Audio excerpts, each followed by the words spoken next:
We're in again the Chazon Ish's Faith and Trust, page 110,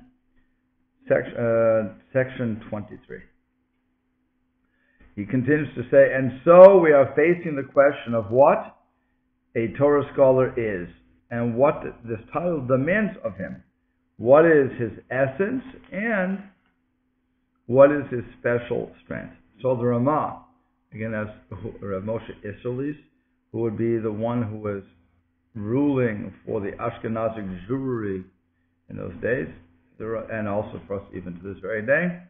The Ramah, may he rest in peace. Actually, Zichron Livracha should be remembered for good, for a blessing. Summarized it in Yeridea when he said, drawing there a picture that illuminates the issue. He says that he knows the ins and outs of Torah and understands things by himself in most of the places of the Talmud and his commentaries and the rulings of the scholars of the Gaonic period. Okay, so that is what the Ramah is defining as a Talmud Chacham. I have to know the ins and outs in Torah. I have to understand things in most places by myself, which is a very hard thing to do apparently, and not many people have that talent according to this, and also its commentaries, and furthermore, like I said, the rulings of the scholars of the Gaonic period. The Gaonim wrote very tersely, so if they were assuming that you knew what they were referring to. That's part of the problem.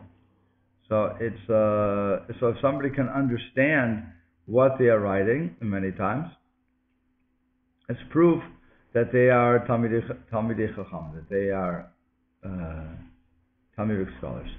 In other words, the title of Torah scholar relates to a sage who is extremely knowledgeable in halacha, knowing the depth of the give and take of halacha, as we have known for generations, and has learned most of the Talmud. Now, again, if you look behind me, you'll see the ArtScroll Talmud.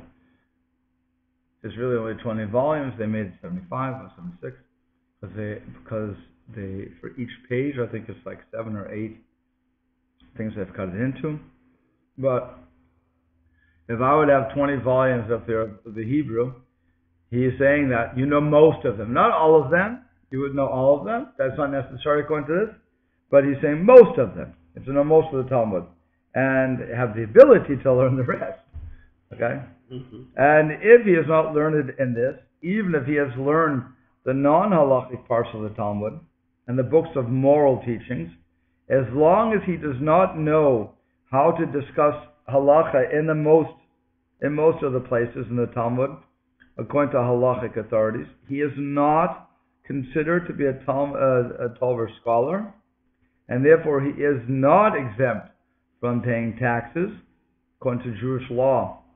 If you have a Talmud Chacham, he is exempt from paying taxes, even if he spends his life learning Torah, as is explained in the Ramah there. Okay, so that's a great thing to keep in mind about my Talmud Chacham. Then I am exempted halachically from taxes, and because I'm spending my whole life learning Torah. Okay, but if I'm not a Talmud Chacham, so even though I'm studying my whole life, I'm not exempt. And apparently, I'm going to make an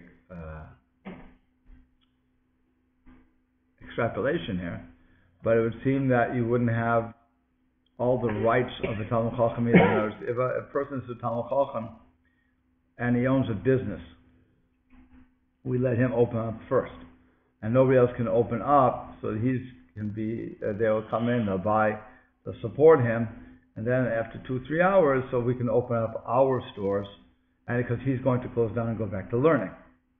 So we just want to give him a parnasa, a livelihood, although in truth, if you follow the Rav in Bartanora, we should be supporting that rabbi according to a very nice standard of living, and not as a beggar. So either way you're going to go, we would have to trim that way. But in this case, where a person, even if he's learning the whole day, but he's not halachic He's not doing it for the halacha, but rather he's learning Musar, or he's learning the non-halacha, the Agadita, like we do on Tuesdays with the Ein Yaakov. He's spending his day that way, even though he's spending the whole time. He doesn't seem to, according to at least the Chazon Ish, and he's basing himself upon the Ramah, doesn't get that sort of an exemption.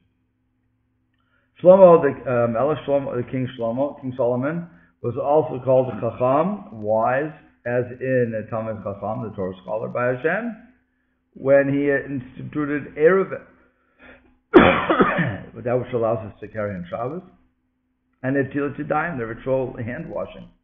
For he added into the Torah the wisdom of the Torah, included in the halachot, the laws of Eruvin, and Netilat Yadayim, as it is said in the Gemara Eruvin.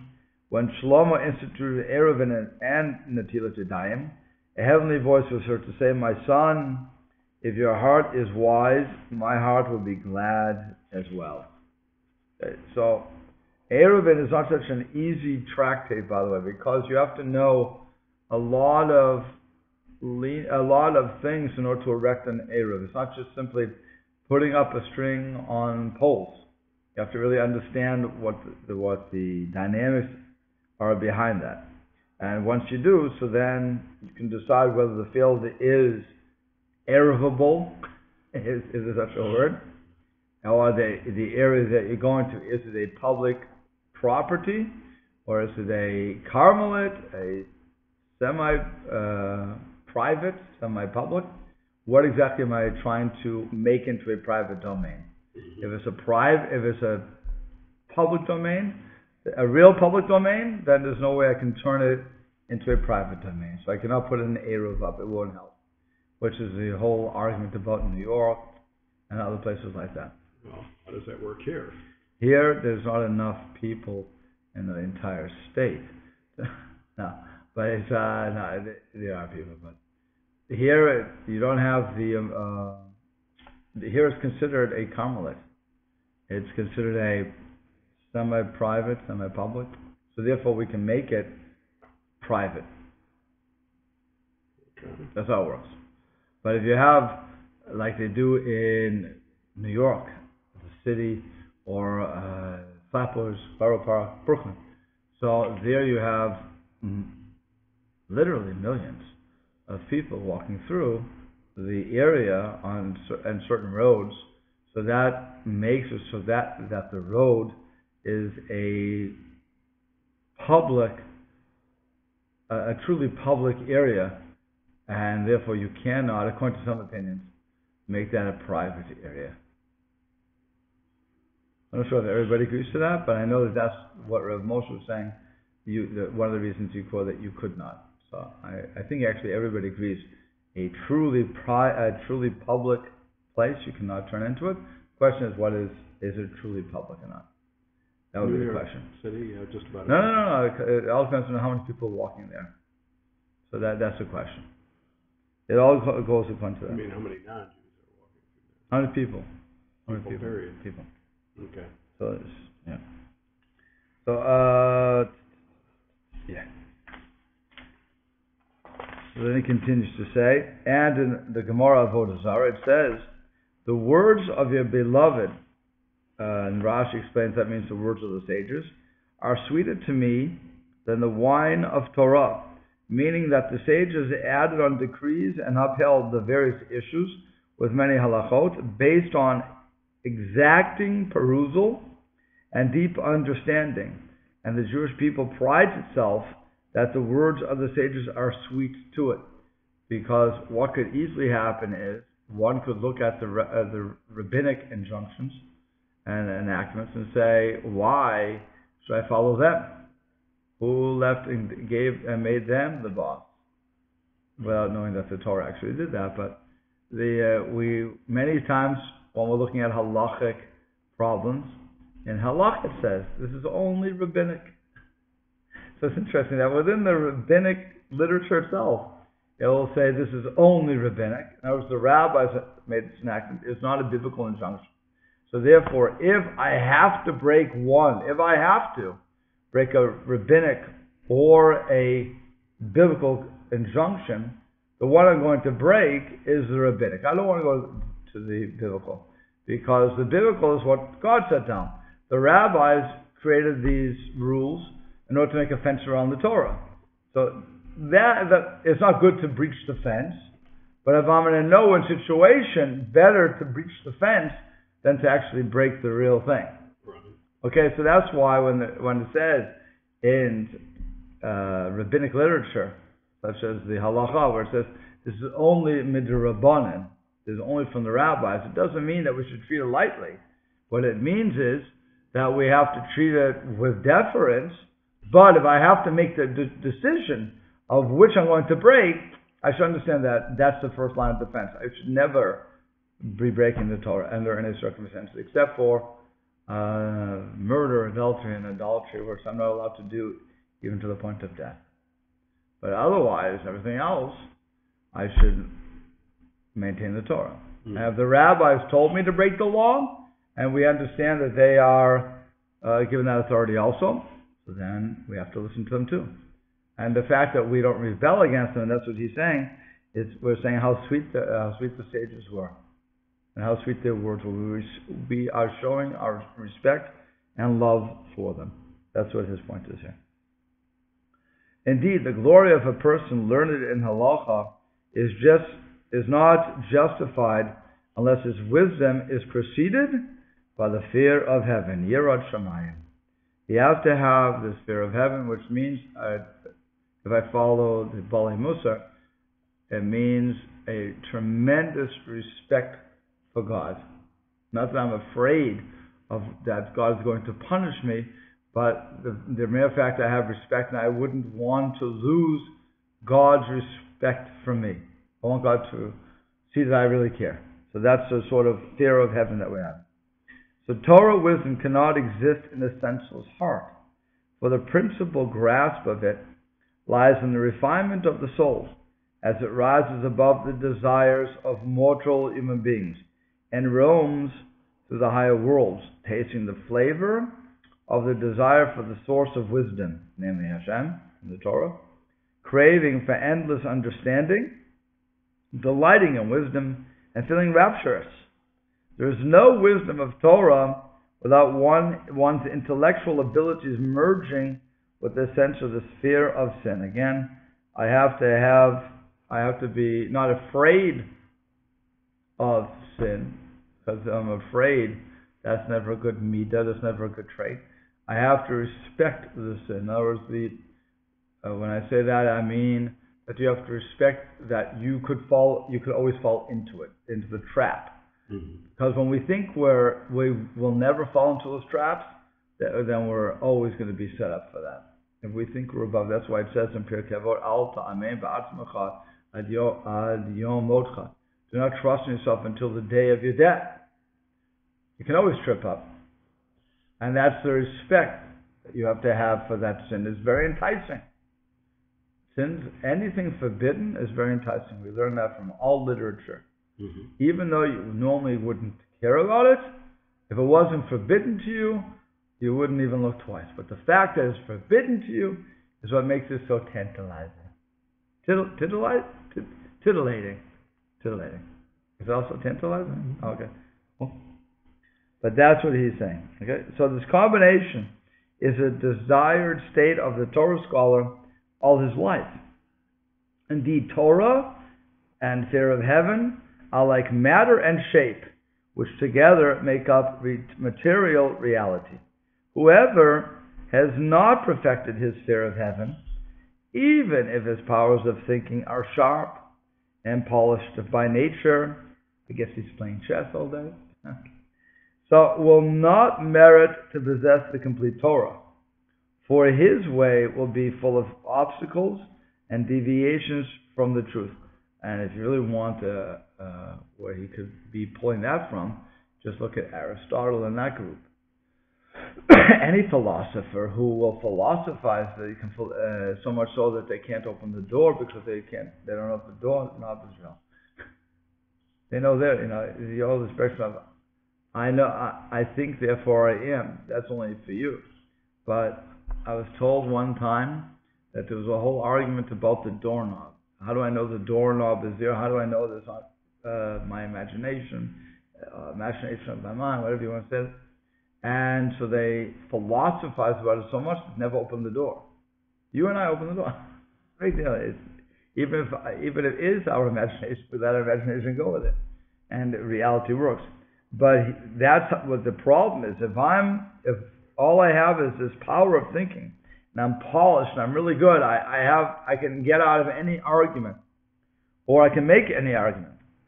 If there's not a fear of heaven, it's all for naught. I'm not going to go anywhere with this. I'm going to get stuck in my own foolishness.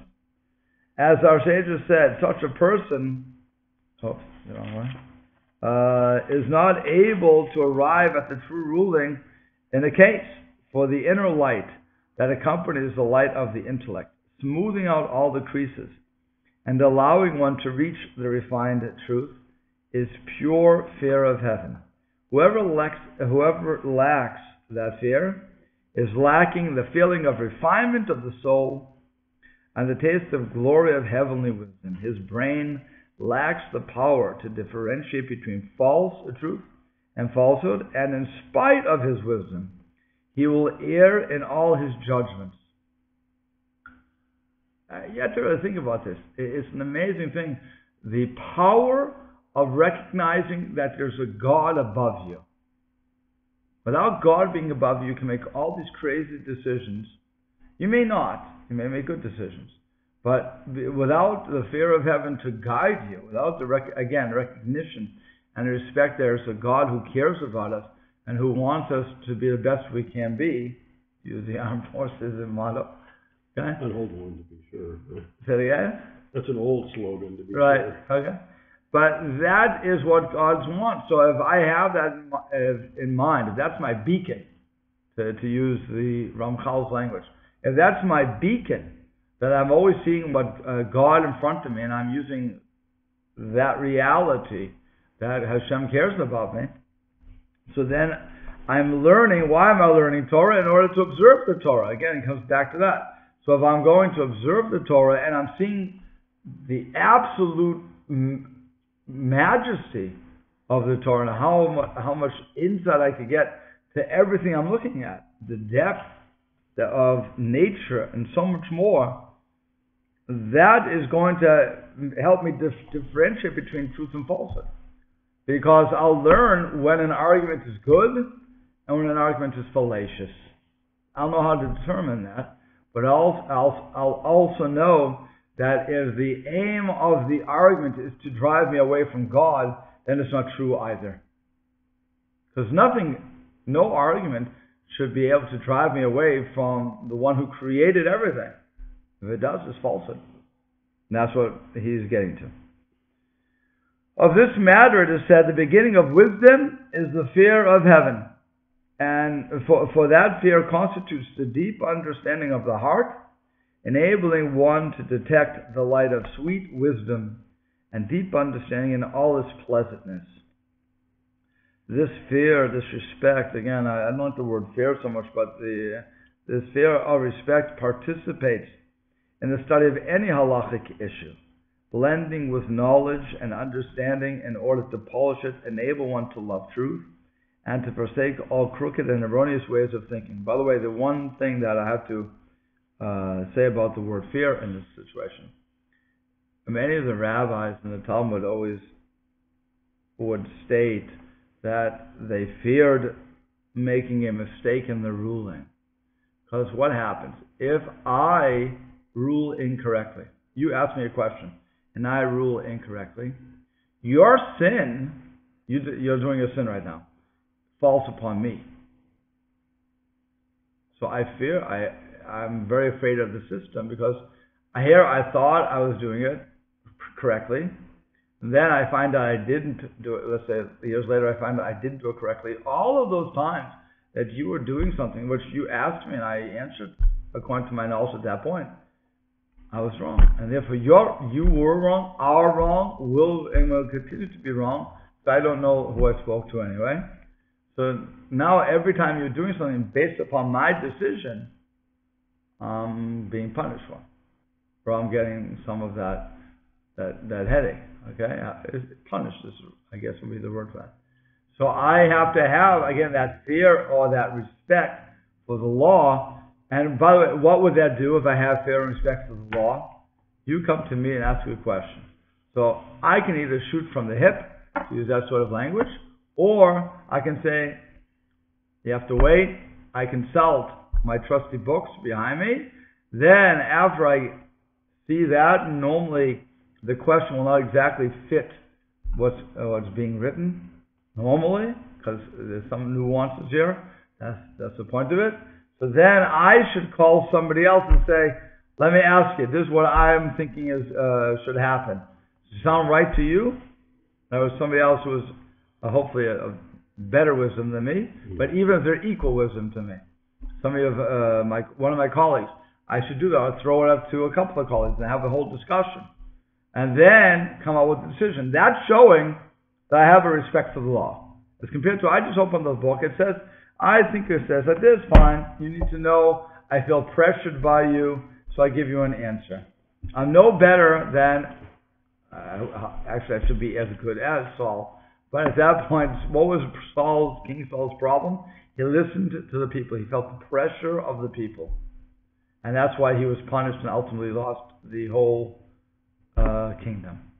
So here, if I'm in the leadership role, as I am, if I give out a halacha without checking out and making darn sure I'm correct, I'm showing a lack of respect and fear of God because I'm shooting from the hip.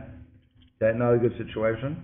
And then I'm also not showing a true respect because I could have asked other people. And you can always ask after the fact. I mean, I guess you could do that too, but it's never good to do because somebody, again, if they sin on you, on your account, because you told them to do it, that's a big problem on the person. But it shows a lack of respect to the system. That's why we always have to be very, very careful. And what flashed through my head was the people who slap a red string on people's wrists and say, Mazel Tov, you're Jewish. So, I've said what I wanted to say. I'm not going to get into that case. Okay. Yeah. As we were saying, Hebron, Mavin, Yavin. The one who understands will understand. But it's any of those, by the way, any of those things that people do the hocus pocus of religion. When they get involved in the hocus pocus, they're showing a total lack of respect for Hashem, the Torah, and halacha, and everything else. They're not doing anybody any favors. And it's certainly not the person who they're doing it to. Almost like cutting that pillowcase of feathers. Right, Lashon Hara. You teach these people, and then they go out and teach people, and they teach people. You've started a geometric progression. You started a new movement of Judaism, right? Yeah. That's what it says. That when it says in Pirkei Avot that how do they call it? Basically, don't allow your students to drink from dirty waters, which means heretical teachings. The rabbis tell us. Right. You have to go to the real rabbis who are going to teach what Judaism is about, and don't go to the people who are going to make up a religion as it went. They were talking about the Batusi and the Sadducees and everybody else, Essenes, whatever they want to pick on. It wasn't them. So they were saying that if you allow your students to go there, like you were just saying, Bill, that they're going to teach their students and so on and so forth, so that the error will just keep exploding. And it's all on you. Really, it's all on you. If that's the same way as if I teach properly, and you carry that on, and you say it in my name and so on and so forth, I get a tremendous amount of reward for that, even after the person has expired. And they're like, to me, I want to live forever, so I don't want to curse myself. And it says you have to be very careful with the words that you use. So but that's really what it is. If I'm teaching properly, then whoever uses what I'm saying is also doing properly. When I mean properly, I mean by Jewish law. And I'm getting all that reward. Is what we call residual payments. Getting a lot of residual. Oh, of course, if I don't, then God forbid, I have a tremendous debt I'm building up. I'd rather have residual profit than... I'm still playing with, in the name of Rabbi Fred of the Bend. There you go. There you go. Almost like in our morning class where you're going through the Pirkei Avot to all these scholars throughout the centuries, right, to build opinions and build truth, right, interpretations. Absolutely. That if you're deviating a great degree from what the wisdom, or it's something that we've talked so many, where you look with greater reverence to the past than to the... Right. You should know something. You don't have to do a great deviation. It's never a great deviation. It's always a minor deviation. Mm-hmm. That's all it ever is. Because that minor deviation will grow exponentially. And if you want a nice illustration of that, it's from the space program. When the rocket's going up, or coming back to the Earth's atmosphere actually, if they're off by a little bit, they bounce off into space. They won't come back in. But if their trajectory is just a little off, it starts a little off, by the time we get closer and closer, or farther and farther, whichever way we're going, you can miss the whole planet by a good million miles. So that's the problem on it. A major break people don't want. Nobody will ever like a major break. They want to slow. They don't even want to realize it. That's why when it came to reform, when reform was breaking off from orthodoxy, when it broke off, it wasn't what it was today. It was minor, very minor changes. They wanted to bring in German to the service. Small. We want to keep the service, but people don't understand. Let's use vernacular. When the rabbi is speaking, he shouldn't speak the gutter language of Yiddish. He should speak German. We should educate ourselves. It was small, very small reforms. And then of course it went into what it went into. And the same thing, by the way, it works the other way too. For orthodoxy, when the rabbis were looking at what was going on with the Haskalah movement, so they also went a little bit of a change, if you will. They were more to the right. And their little adjustment, as it were, turned into what we have today, the great divide between the Haredi, the religious, and the Chiloni in Israel, the non-religious. A tremendous divide. Also in this country we have that divide. It's just an amazing thing when you see that you won't even let your children play in the same playground, as it were, or go to the same events, because we don't want to be influenced by that or this. Either way, that is the great divide, which I don't know if we'll ever conquer. But it was all because of a originally small, minuscule difference. And I think that's what I'm saying. It's never a gigantic thing. Gigantic, nobody goes well. Yeah. I keep going back to my metaphor of the fence. I think I'm more comfortable with a 4 or 6 foot chain link fence around the Torah, not 20 feet high with 5 strands of razor wire at the top. Right. But that's what has evolved. But again, because at one point, if you go back 400 years now, everybody observed Judaism in a given way if they were Jewish at all. Okay. I'm not sure that's true, but okay. You observed as many mitzvot as you could in a certain way. Again, I'm not sure if that. I know what we want to say. I'm not sure if that was true. Other than the great Sephardic Ashkenazic divide. No, I'm just saying, even within our own, people were. If you want to argue that 400 years ago that everybody kept the Shabbos, it's possible, but there were also probably people who, while they're keeping it just like today, weren't really convinced. They were doing it because the neighborhood was doing it. I do it because I have to. But once I get away from that, I don't have to follow it anymore. But I never wanted to anyway.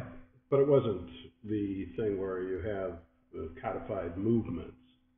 Oh, we've always had, no, I disagree there. You disagree? We've always had codified movements. We've always had that. You had Shabsat Tzvi. I mean, we are littered with these movements. Sadducees, Essenes, Zealots. You had Baitusim, you had the Hasidim versus the Hellenists. You had Korach versus the rest.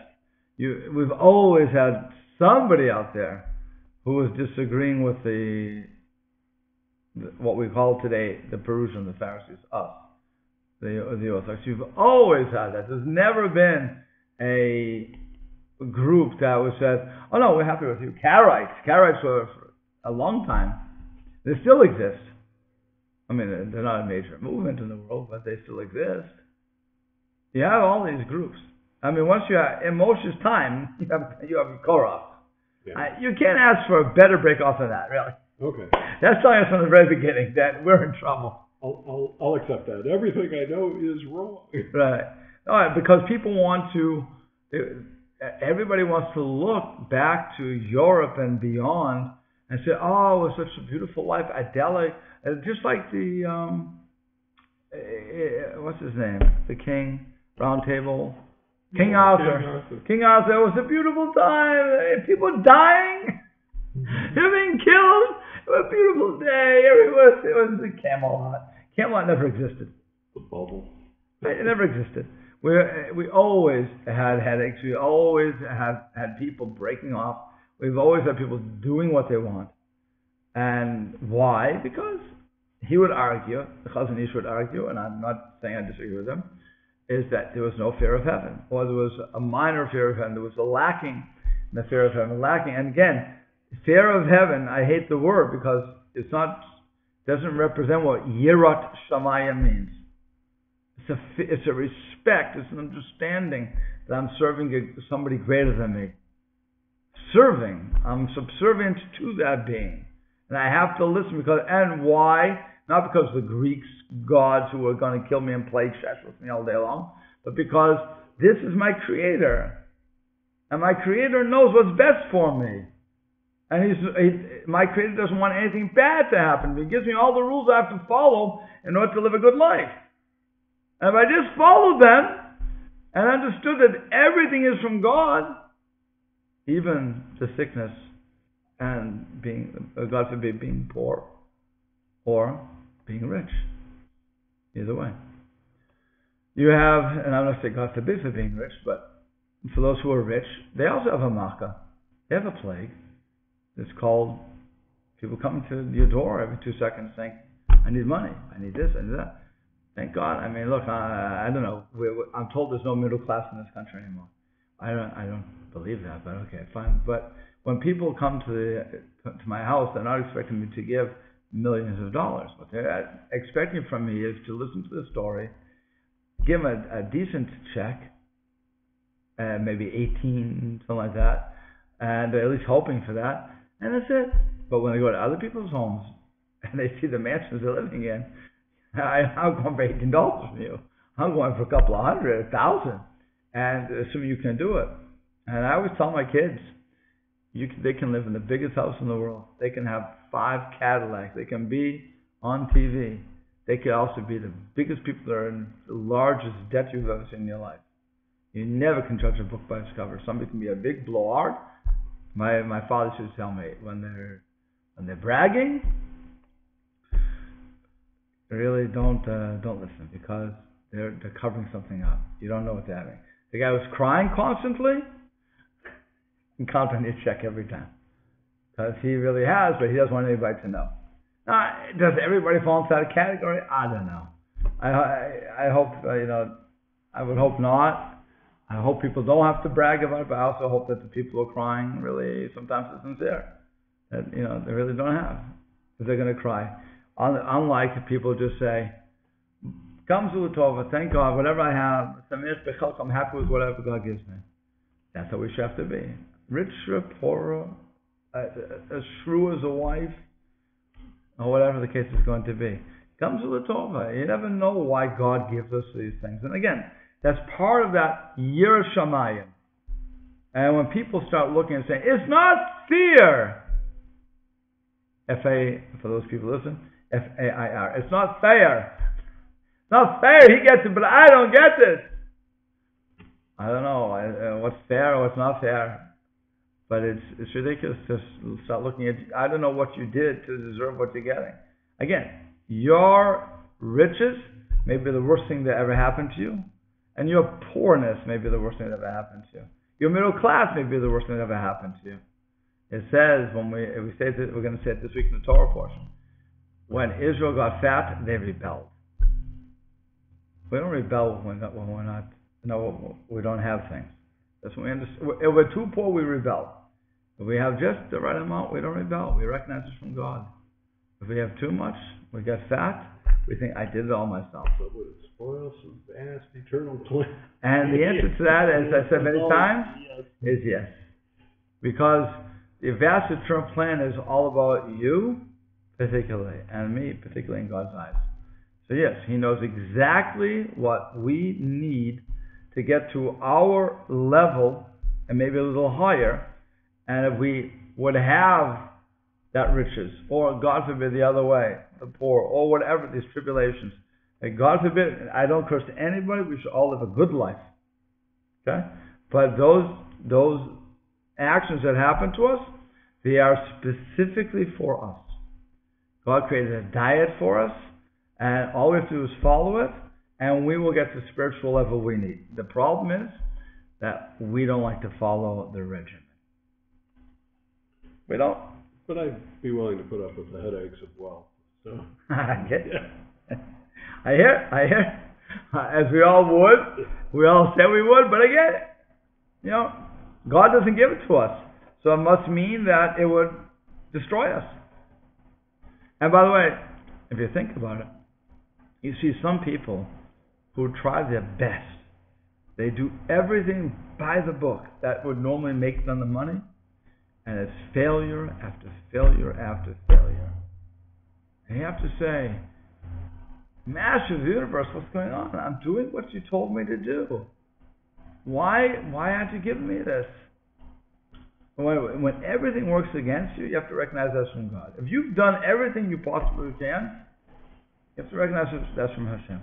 On the other hand, if you didn't do anything, you sat by your pool, drinking your Kool-Aid, or somebody's pool, drinking your Kool-Aid, and saying, well, the money's not here. I wouldn't expect it. Don't start saying God didn't give it to you. You didn't do your job. We have to do our job, whatever our job is. And that's what he's saying. But that's all starting with my fear of, or my respect, my awe of Hashem. Recognizing that whatever God's dealing me is for my benefit. And by the way, whenever I made a minyan in Bangor, or any place, Moncton, even here, when we were lacking people, and we get a minyan, people say, you did a great job. I said, thank you, but I did what I had to do, but this is God's doing it. Because you guys didn't say yes to me. You all said no. I didn't have a minyan. God gave him a minyan. I've had many times where I had 8, 7 on the docket, and suddenly we have 15. That's not me. I made the calls. I sent the emails out, but I didn't get the minyan. I didn't make the monies. I didn't do it. Hashem gave me the wherewithal, and it makes it think that everybody sees, oh, you did a good job. Okay, thank you.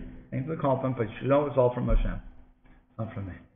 And as long as we can remember that and mean it, really mean it, not just as a statement of humility, but I really believe that, then Hashem says, good, that's where I want you. Stay that way, and everything will go good for you. That's Yirat Shamayim. It's a long way to get to Yirat Shamayim, but that's Yirat Shamayim. Again, so I'm not afraid that God's going to... That's ridiculous. That's a foolish belief. Because it doesn't happen. People sin all day long. And you don't see lightning bolts coming out. You don't see people dying all over the place. You just don't see it. Okay, so if that's the case, then to believe that God's going to do that to me is... that's just outright insanity. No matter how religious you are. Because none of us are going to be like Moshe Rabbeinu, and even Moshe, he wasn't punished right away.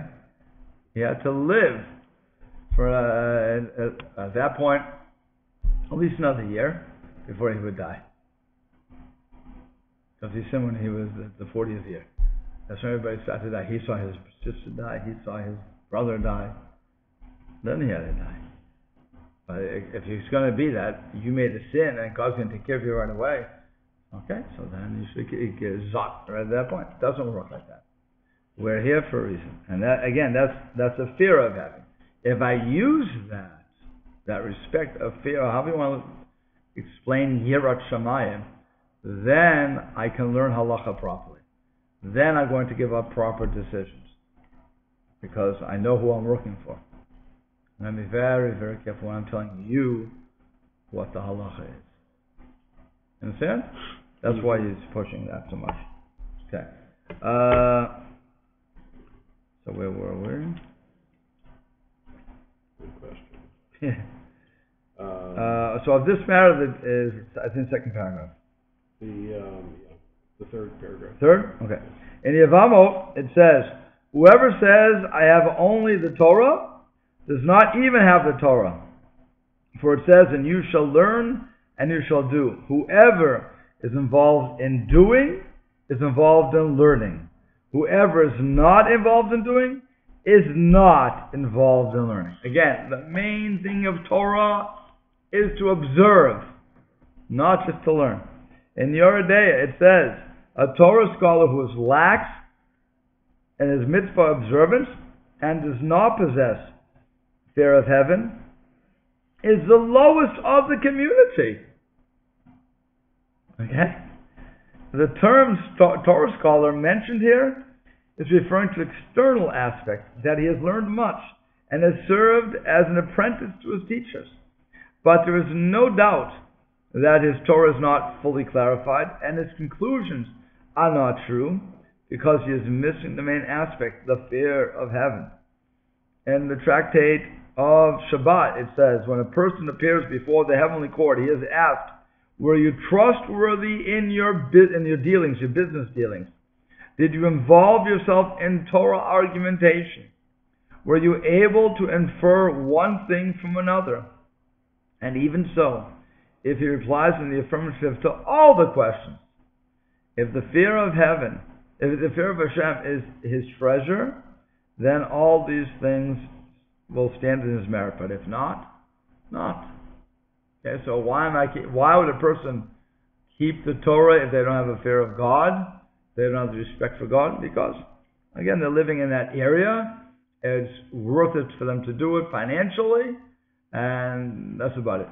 So they'll learn because they want to be called a rabbi. Everything can be very, very personal, selfish reasons. It says there further, anyone who possesses Torah but not fear of heaven is likened to a treasurer who has been given the keys to the inner chamber, but not the keys of the outer chamber, thus denying him entrance to the treasure house. And there too, Rav Shimon and Rav Elazar were sitting. Rav Yaakov ben Acha walked by, and one of them said to the other, let us rise in his honor, for he has the fear of sin. Said the other, let us rise in his honor, for he is a Torah scholar. To which the former retorted, I said to you that he has fear of sin, and you said to me that he is a Torah scholar. The Rashi explains, you have diminished from his praise by saying that he is merely a Torah scholar. I was giving him a much higher thing. There it says as well, all the Holy One, blessed be he, has in his world is fear of heaven, as it says, and now Israel, what does Hashem, your God, ask of you? Only to fear Hashem, your God. And it says, and he said to man, hen. Okay? For fear of Hashem is wisdom. And hen in Greek means one. Rashi says, the fear of God is the only thing in the world. In Tainus, the Gemara Tainus, about fasting, it says on the verse, Ya'arov kamatar l'kchi. Rava wonders about the use of the word Ya'arov, to break, which also means to behead, to sever, and says about it, if a Torah scholar has integrity, he is like the dew. And the Maharsha explains that never stops and is always desirable. But if not, Then sever. Maharsha says, stay away from him, like the rain that is not always desired. So here I have a Torah scholar. If he has the fear of heaven, I should learn from him. If not, I should walk away. Doesn't matter how good he is, how many Talmudic tractates he knows. Doesn't matter how many laws he can quote. If he doesn't have the fear of heaven, I'm not interested in learning from him, because he's going to lead me down the wrong path. And there too, whoever learns Torah for ulterior motives, it becomes like deadly poison to him. For it says, Ya'arov k'matal l'kichi. And it says about the bringing of an egla rufa, which is the cow that you would kill with an axe because the murder was found and we didn't know who the murderer was. And it says in that case, Va'arfu sham et ha'egla b'nachal, that you should chop the guy's neck off in the unworked valley. And there on the verse about not harming fruit trees, even when needed in the time of siege, it says, is man like a tree of the field? But a person is likened to a tree. The same way one eats from fruit-bearing trees, so a Torah scholar. If he is good and right, eat or learn from him, namely stay close to him. And if not, destroy and cut it down, which Rashi means, don't really kill him. Rather, you just depart from him and you don't learn. So really what he's saying very simply is, if the person is a Talmud Chacham who fears heaven, learn, follow him, and you'll be in good shape.